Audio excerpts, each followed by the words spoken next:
So these are the three elements that are very important within the concept of visual controls and process management. And we're going to focus on this. I'm going to provide a couple of examples. So we want to understand workload. We want to understand status of the service. Like if we think about responding or answering a complaint, status of that complaint throughout the different steps or in the value stream or in the overall workflow. We want to understand if there are any delays, if there's anything that is taking longer than expected, if we have any bottlenecks. And we also want to understand overall inventory levels, right?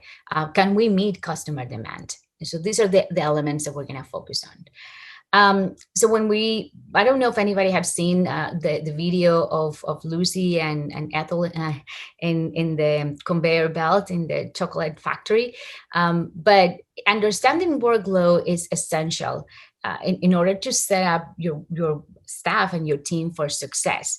They need to be able to know what they need to do today, right? So what's important, what's a priority for me today as an operator, as somebody who's performing a particular activity.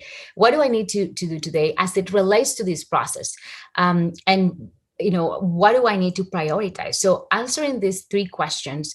The other piece is understanding the overall movement of the service. If we think about that response to a complaint, understand where the service or where the response is through all the different steps that I described before, through all the different departments that are doing or conducting a piece of the process. Where is the information? So you want to be able to get that clear understanding.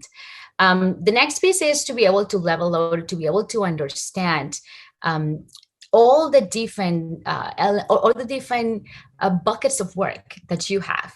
So if you think about complaints, right, member complaints, you're going to have different types of complaints, and some of them might be easier to address than others. If you think about paying a vendor, if you think about the department of accounts payable, they're going to have bills that are for different types of vendors. And so it's not the same to pay a vendor that perhaps sells supplies, medical supplies, than to pay a consultant, right, which is a different type of vendor. And if you do not break the information into these categories, it's going to be really difficult to understand workload, to understand number of FTEs, and to then level load and distribute the work in a way that everybody has equal amount and that you could actually meet the expectation. So you can't really calculate how many FTEs you need, because you don't really know the buckets or categories of work and then how long it takes to do something.